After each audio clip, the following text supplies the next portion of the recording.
बारामती पोटनिवडणुकीसाठी उपमुख्यमंत्री सुनेत्रा पवार यांचा अर्ज भरण्यापूर्वी राष्ट्रवादीचा कार्यकर्ता मेळावा घेण्यात आला.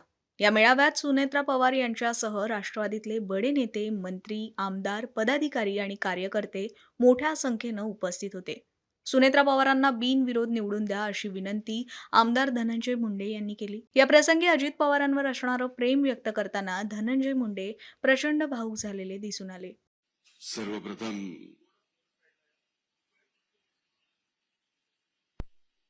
स्वर्गीय दादांच्या स्मृतीस नतमस्तक होतो. त्यांना भावपूर्ण आदरांजली व्यक्त करतो.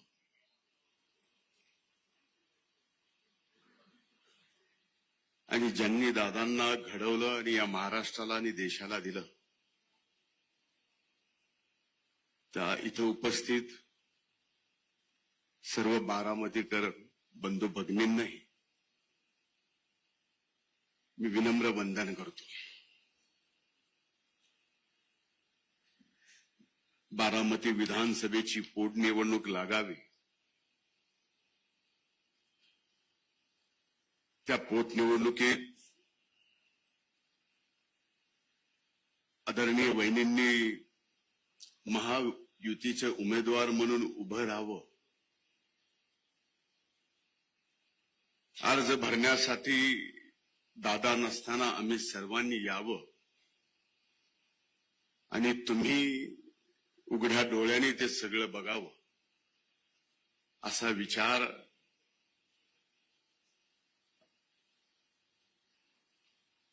जीवनात कधी येणं नाही, स्वप्नातही येणं नाही. जे घडायचं नव्हतं ते घडलंय, म्हणून आज ती वेळ आली आहे.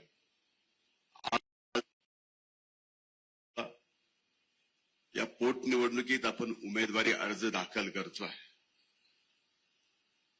व्यासपीठावर उपस्थित आदरणीय तटकरे साहेब, आदरणीय प्रफुल्लभाई, सर्व आदरणीय मंत्री, राष्ट्रवादी काँग्रेस मित्र पक्षाचे आणि ज्यांनी पाठिंबा दिला अशा सर्व संघटनेचे सन्माननीय नेते आणि इथं उपस्थित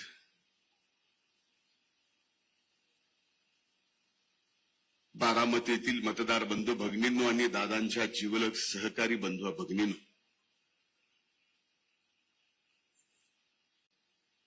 दादांच्या अकाली जाण्यानं या बारामतीच्या मातीचं नुकसान तर झालंच, न भरून येणारं नुकसान. पण ते फक्त बारामतीच्या मातीचं नाही तर महाराष्ट्राच्या मातीचं नुकसान एवढं भयंकर झालंय की ते सुद्धा भरून येणार आहे. आपल्यापैकी इथं प्रत्येकाचं, व्यासपीठावर असणाऱ्या प्रत्येकाचं आणि दादांचं एवढं नातं होतं की इथं उपस्थित असणारा आणि महाराष्ट्रात आज हे पाहणारा प्रत्येकाला वाटलं की आपला आधार आता पूर्णपणाने गेलाय. आणि खरंच दादांच्या जाण्याने इतके दिवस झाल्यानंतर सुद्धा क्षणाक्षराला दादांची जाणीव होणं, दादांची उणीव भासणं, की माझ्यासारख्याला होती आपण तर बारामतीतल्या परिवारावर, वहिनींवर, पार्थवर, जयवर यांच्यावर काय ओढावलंय हे एकीकडं, आणि दुसरीकडे ह्या पोटनिवडणुकीला सामोरं जावं लागतंय. तर खऱ्या अर्थानं माझ्या अगोदर अनेक जणांनी म्हणले की ही निवडणूक सर्वच पक्षांनी आदरणीय वहिनी साहेबांना बिनविरोध निवडून द्यावं, आणि हीच खऱ्या अर्थानं या देशातील, या महाराष्ट्रातील प्रथा परंपरा आहे की अशा पद्धतीनं एका कर्तृत्वान नेत्याचं अकाली निधन झालं, त्या वेळेस सर्व पक्ष एकत्र येऊन त्या कुटुंबातल्या व्यक्तीला बिनविरोध निवडून दिलेलं अनेक उदाहरणं आहेत.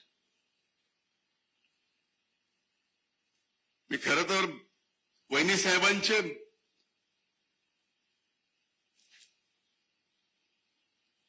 आभार मानतो की दादा गेल्यानंतर कसं तर सर्वाधिक दुःख ज्याला आहे त्यांनी दुःख आपलं बाजूला सारलं आणि हा पूर्ण राष्ट्रवादी काँग्रेस पक्षाचा परिवार माझ्या दुःखापेक्षा मोठा आहे. मला त्या परिवाराच्या दुःखात या परिवाराला बाहेर काढलं पाहिजे ही जबाबदारी आपल्यासाठी वहिनी साहेबांनी घेतलेली आहे. आता ती जबाबदारी खऱ्या अर्थानं आपल्यावर आहे. आपण दादांवर किती प्रेम केलं, किती प्रेम आहे, आपण शेवटच्या श्वासापर्यंत राहील. पण अशा कठीण प्रसंगामध्ये ज्यावेळेस आपलं दुःख सारून वहिनी साहेब आपल्यासाठी आपल्या पाठीमागं त्या दुःखात उभ्या राहतात, हे फार क्वचितच जमतं. आज वहिनी साहेब महाराष्ट्राच्या उपमुख्यमंत्री आहेत.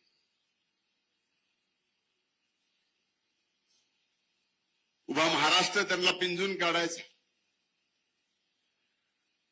दादांची कमी भरून येणार नाही, पण दादांची उणीव भासू नये एवढं मात्र नक्कीच वहिनी साहेब आपल्या सर्वांसाठी करतील. हा माझ्यासारखा मला मुलासारखं सांभाळणाऱ्या वहिनी असतील, दादा असतील, हा माझा विश्वास. आम्ही कोण, आमची काय ओळख, कुठल्या परिस्थितीत दादांनी आम्हाला जवळ घेतलं, त्यावेळेस जनमानसामध्ये आमच्याबद्दल काय चालत.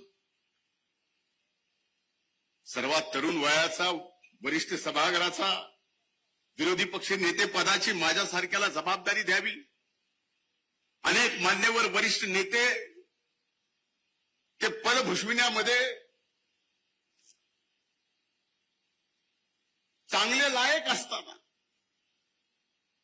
ती जबाबदारी दिली आणि आज महाराष्ट्राला माझ्यासारख्याची ओळख झाली. ती माझी ओळख नाही, ही आदरणीय स्वर्गीय अजितदादा पवार साहेबांची ओळख आहे. ही धनंजय मुंडेची ओळख नाही आहे. आणि आपल्यापैकी अनेक जण जे इथे आहेत ते दादांच्या प्रेमापोटी आलेत. आपल्याला सुद्धा कुठं ना कुठं जीवनातील कुठल्या ना कुठल्या वेळेवर दादांनी आपल्याला साथ दिली. दादा आपल्या पाठीमागं उभा आहे. आज ती साथ तेच पाठी राखे म्हणून आपल्या सर्वांना वहिनी साहेबांच्या पाठीमागे या निवडणुकीत उभं राहायचं. मला अनेक प्रसंग मला आठवतात, पण आज बोलणं ते उचित नाही. बारामतीमध्ये आल्यानंतर नाही तर महाराष्ट्रात कुठंही पक्षाचा असो पक्षविरहित असो, दादा नाही तर दादांच्या फक्त स्वर्गीय दादा खाली लिहिलेल्या फोटोच्या समोर उभं राहून भाषण करावं लागतं.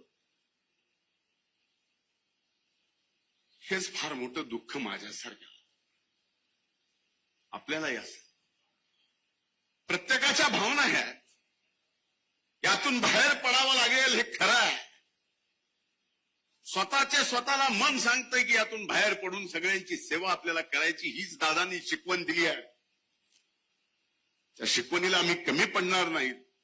आपण सगळेजण यातून प्रयत्न करतोय. आजही माझ्यासारखा एक कार्यकर्ता सर्व पक्षातील नेत्यांना या व्यासपीठावरून आज वहिनी साहेबांसाठी आपण सर्वांनी वहिनी साहेबांना बिनविरोध निवडून द्यावं ही कळकळीची आणि विनम्रतेची विनंती सर्वच पक्षाला या ठिकाणी करतो. अनेक मान्यवरांनी ती केली आहे आणि मला खात्री आहे की महाराष्ट्राची ती परंपरा अशा अतिप्रसंगातून निर्माण झालेली, त्यात या परंपरेला कधीही तेढ जाणार नाही. आणि आपल्या वहिनी साहेब बिनविरोध येतील, मतदान करायची आपल्यावर वेळ येणार नाही. हीच प्रार्थना प्रभू वैद्यनाथाच्या चरणी या ठिकाणी करतो. पुन्हा एकदा दादांच्या चरणी नतमस्तक होतो. खूप खूप धन्यवाद. जय हिंद, जय महाराष्ट्र, जय राष्ट्र.